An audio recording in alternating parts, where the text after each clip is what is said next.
Hello.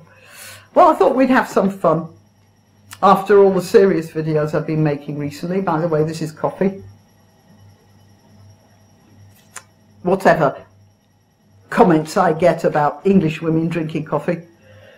My husband took me along to see a film a couple of nights ago, Aquaman. He loves these superhero films.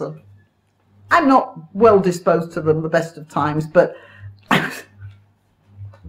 I was pretty amused by this one. What happened was I started watching it and I suddenly realized that it was a mashup of nearly every film I've ever seen.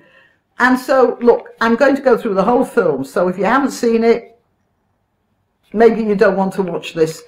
And also, I'm going to refer to films you might or might not have seen. So I don't know whether you'll get the joke half the time, but some of you will have. And for those who do, I hope you have fun. I think I'm probably going to have fun with this. Right. And it starts with, but yeah, look, you can see what the script writers were doing, and I'm quite sure it was script writers in the plural.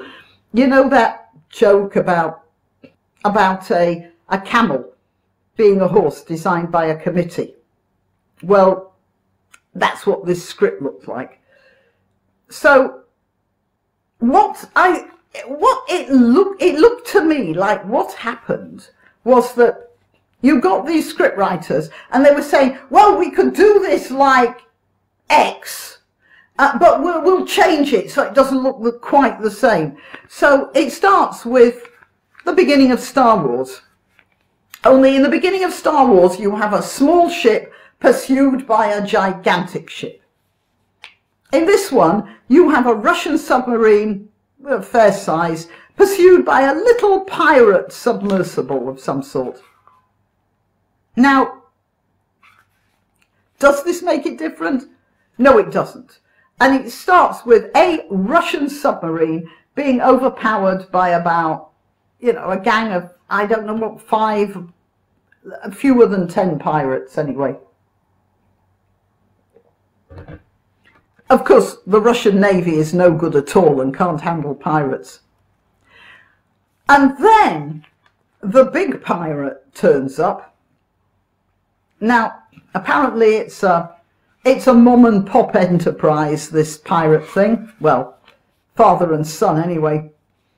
And the son's the real bad guy. The father is the nice dad, really. He's a pirate and he kills people, but he's still the nice dad. So I'm going to refer to the bad pirate and the bad pirate's father, who dies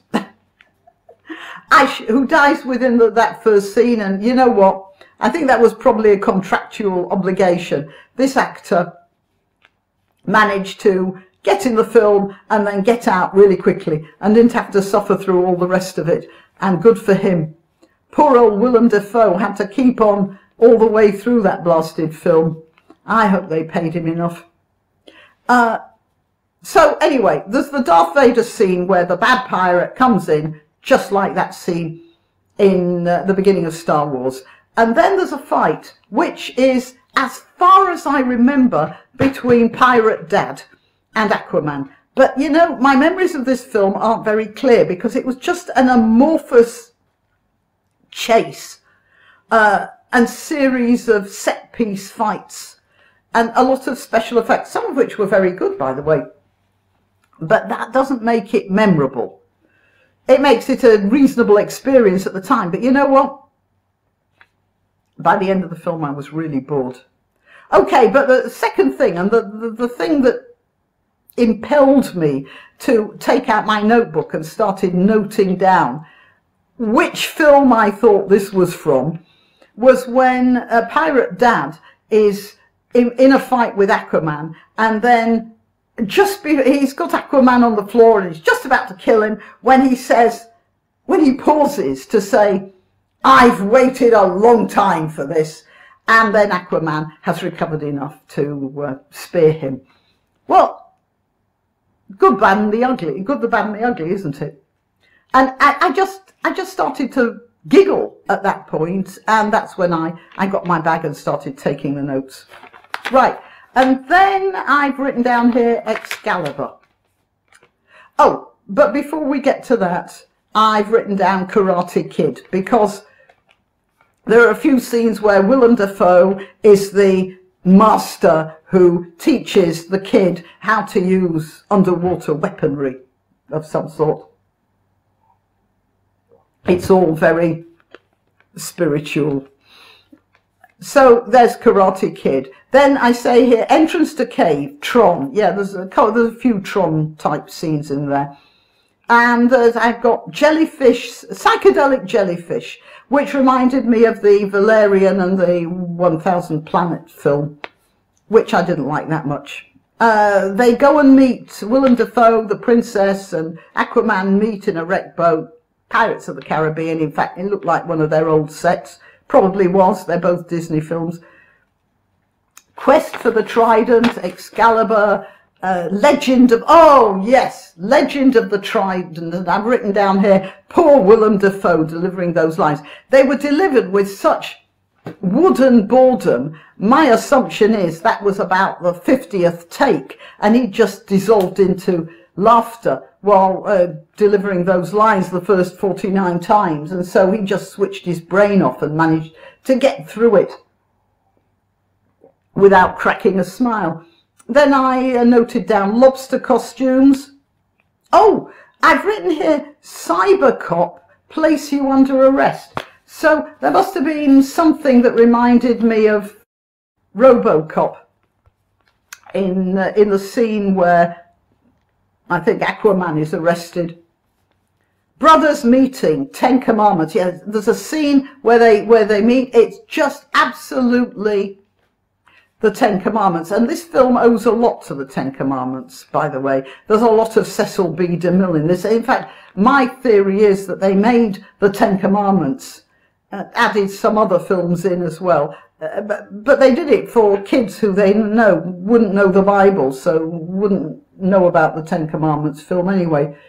And then the combat for the throne reminds me of Black Panther, the single combat thing. There was they had all these people around. It looked like a combination of several things. It was like the Parliament scene in Star Wars, you know, where the Emperor's trying to get everyone on side for his warlike ambitions. And there's this great floating amphitheatre. And then there's Ben-Hur and Gladiator with all the people watching the combat. And this is just the same sort of scene.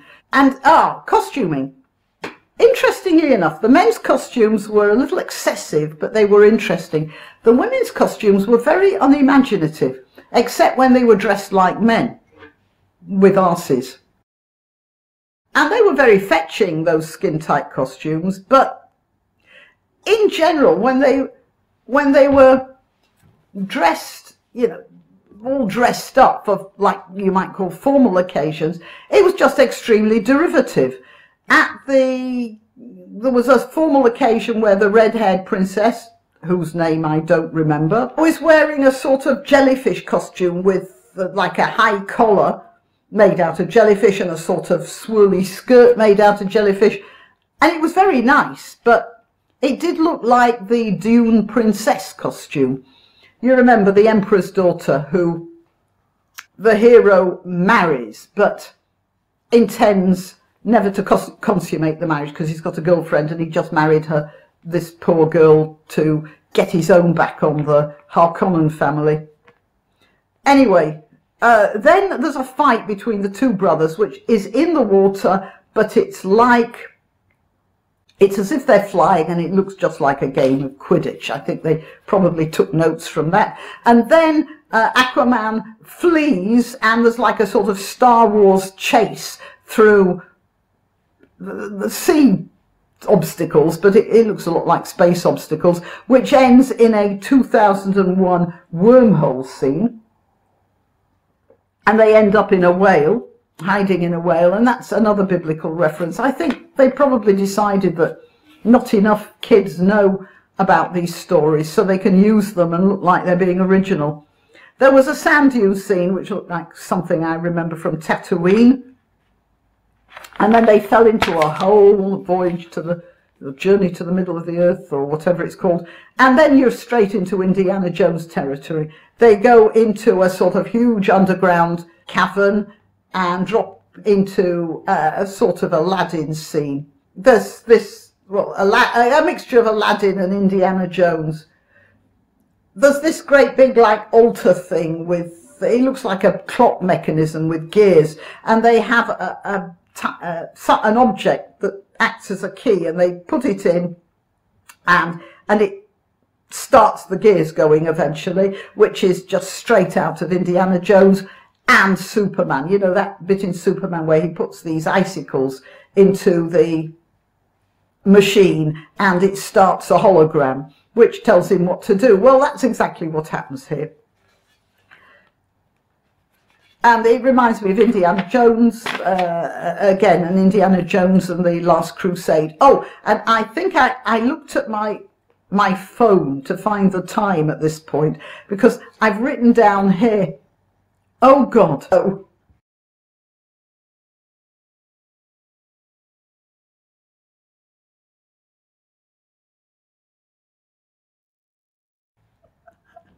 I must have been in a state by then. Now, then they're in Sicily, and there's a sort of market and an amphitheatre. So the market, I mean, it looks like any romantic film, you know, there's this nice sweet scene with them going through the market. And okay, any romantic film you've ever seen, any chick flick you've ever seen, but particularly it looked like Mamma Mia. And then the wicked pirate turns up in an ant costume, and they have a fight in the amphitheatre.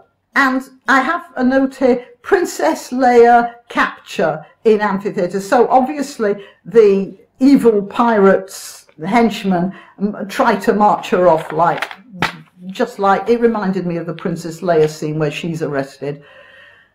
And then there's there's a fight between Aquaman and the evil pirate, and there's a scene that's supposed to be funny where they smash their way through roofs and walls and all sorts of things, and they end up in some old lady's sitting room, and she's just sat there like that watching them fighting each other. And that's supposed to be funny, except I don't know how many times I've seen that in other films. So the first time I ever saw it, it was funny. This time it was just another scene from some other film. I don't remember which one, but I think many of you might have put on the comments below if you remember that scene where some men roll into some old lady's sitting room and she's knitting or whatever while they're fighting, and then they roll out the other side. Let me know. And there's a roof chase. Oh, wall fell on man. Okay, so at one point there's a family, a man, his wife, and a small child, and then Aquaman and his evil antagonist knock over a wall, and the wall lands on this man, and he's stuck underneath the wall. Okay, so Aquaman leaves the fight to go and pick up the wall. And the man, now just a minute, this is a huge, I don't know what, 30-ton block, lands on this man. He's trapped up to the waist. Aquaman picks up the wall, and the man just sort of pulls his legs back and hugs his wife and child, and they go, oh, for goodness sake. I mean, okay, it's a superhero film. You don't expect, featuring a quite easy on the eye man who can breathe water. All right, let's not say it's all that realistic. But that man upon whom the wall fell was meant to be an ordinary citizen. You don't have a 30-ton block land on you from the waist down and then slip your legs out and walk off from there, even if Aquaman does rescue you. There's a nice effect where the red-haired princess sort of does that in a wine shop and explodes all the wine bottles to shoot the bad guys, and actually that's quite a good one. If only the rest of the film had been as interesting as that, it would have been a good film.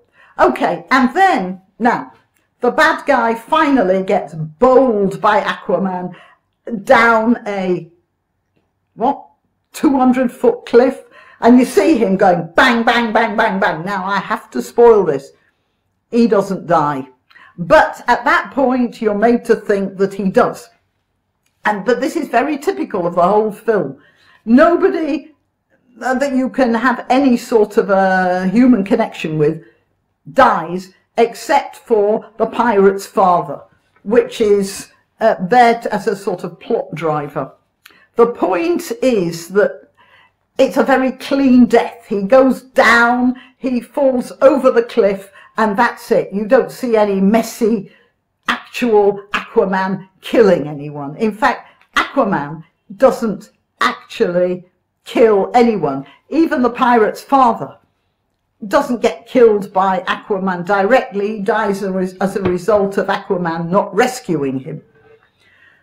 So I think they made a deliberate choice in the scripting. No, we're not going to show Aquaman actually killing anyone. He's a good guy, so he never directly does anyone to death. And of course, there's something wrong with that. And I don't know, maybe philosophically, that's part of the thing that's wrong with the West. You don't think you can actually kill anyone. You think you can just be rational.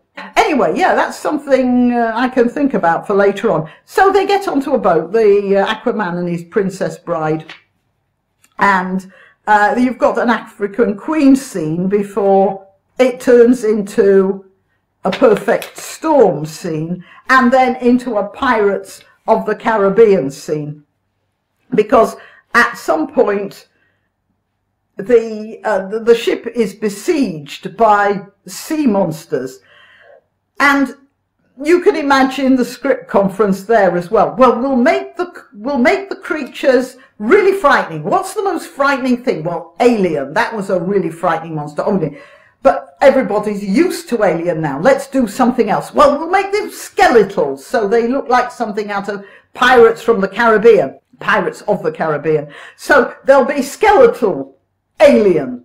That'll make it even more frightening. Well, without even thinking that there's a point at which frightening becomes farcical. There's there's a scene in Macbeth where Macbeth and his wife are talking about they're mired in evil by that time, and they're like caught in a web of their own evil, and they're talking about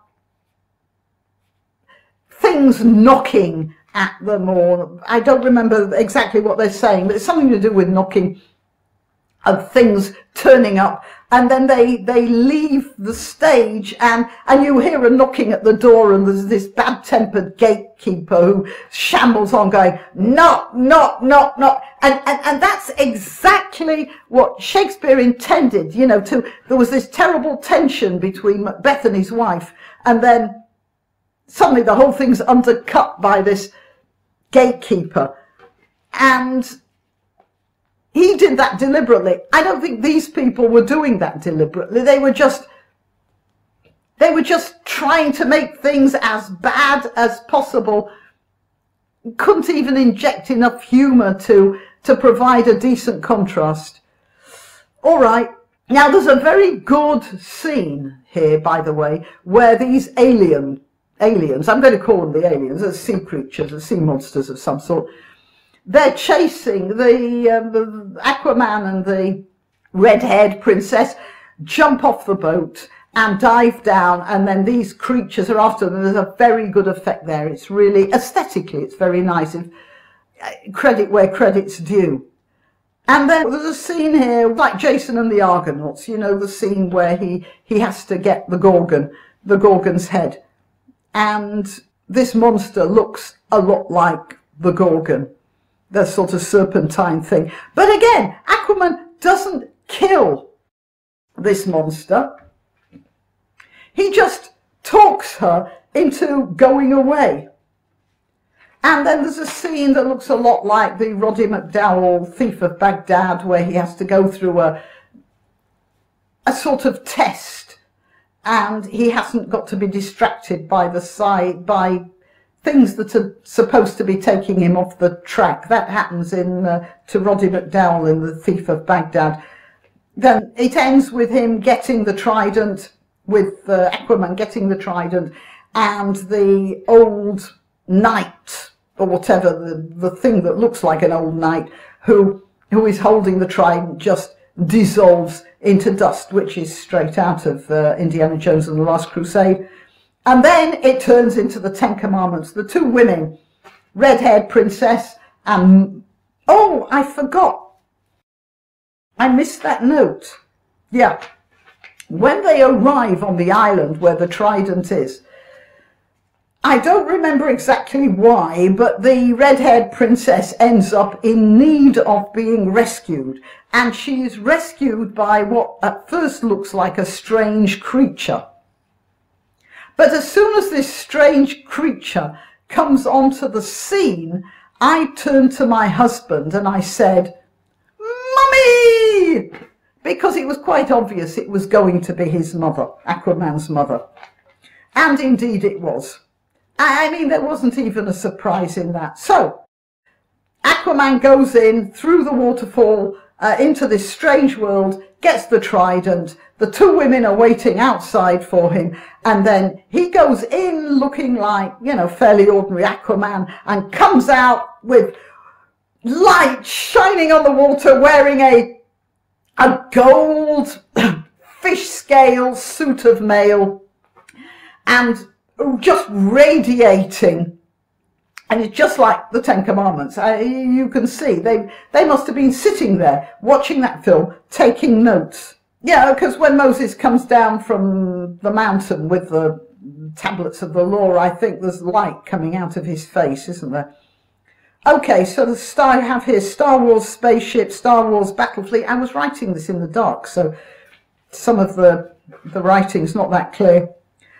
A huge lobster. There was a lobster-shaped fighting machine of some sort. I have here Tron battlefield. Yeah, that looks like Tron. A trilobite battleship. That was nice. There was a big battleship that looked like a huge trilobite, and I thought it was a nice piece of design. And then the worst line in the entire film was delivered by the evil prince, who wanted to rule everybody and told what he saw as his subordinates as, "Call me Ocean Master."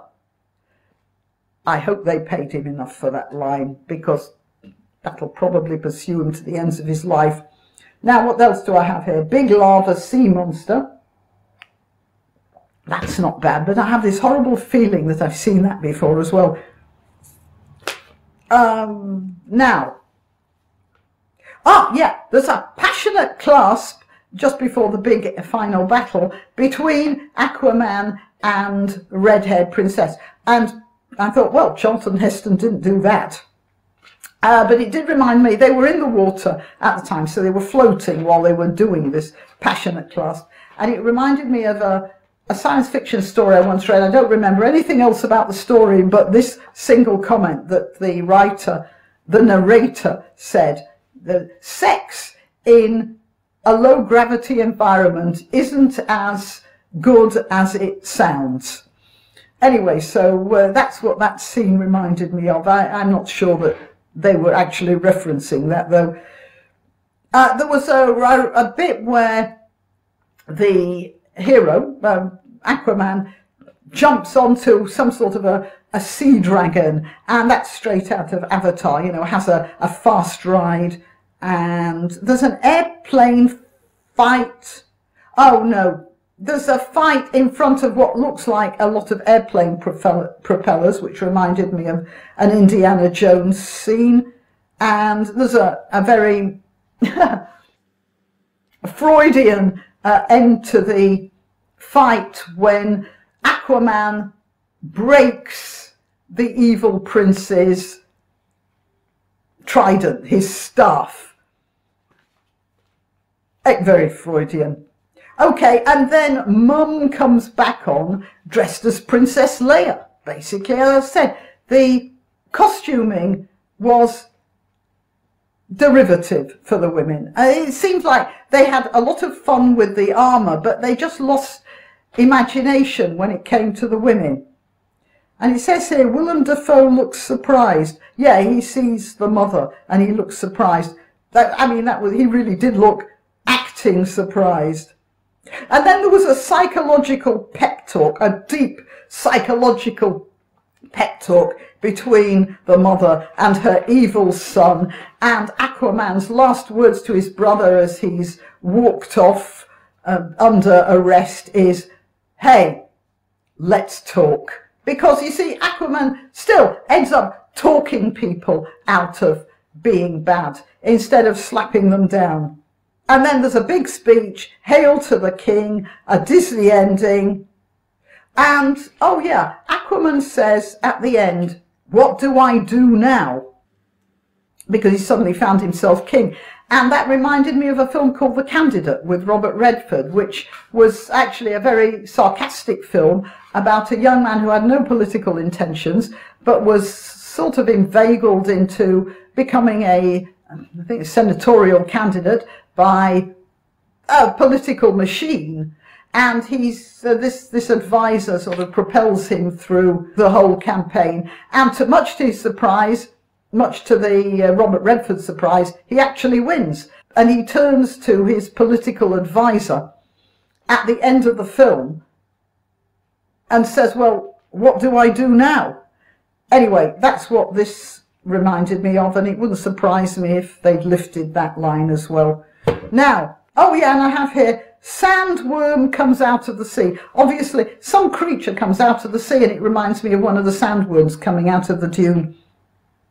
Even that wasn't right. And then here, reunion at end. Now, what happened after that was the credits started rolling. So I thought, oh, thank God, because I'd been really suffering. My bottom was getting really sore by that time. Now, I want to tell you, I saw Bohemian Rhapsody, which is just the same length. This was a long film, but Bohemian Rhapsody is also a long film. And you know what?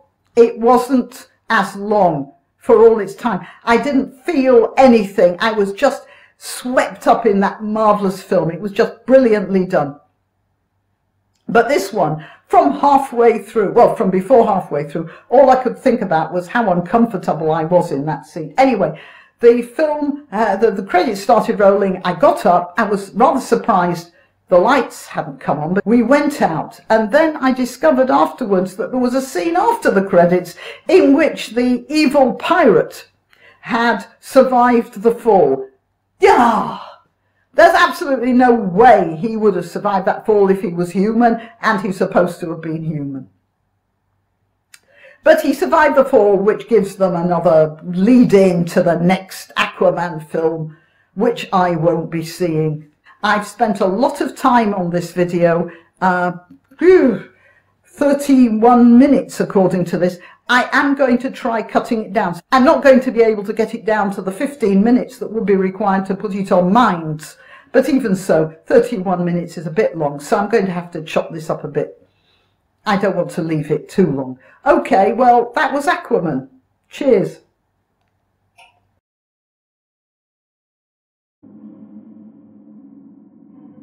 Thanks for listening. Please like and subscribe. And if you wish to donate, it's through PayPal at graniopteryx@gmail.com. Till next time.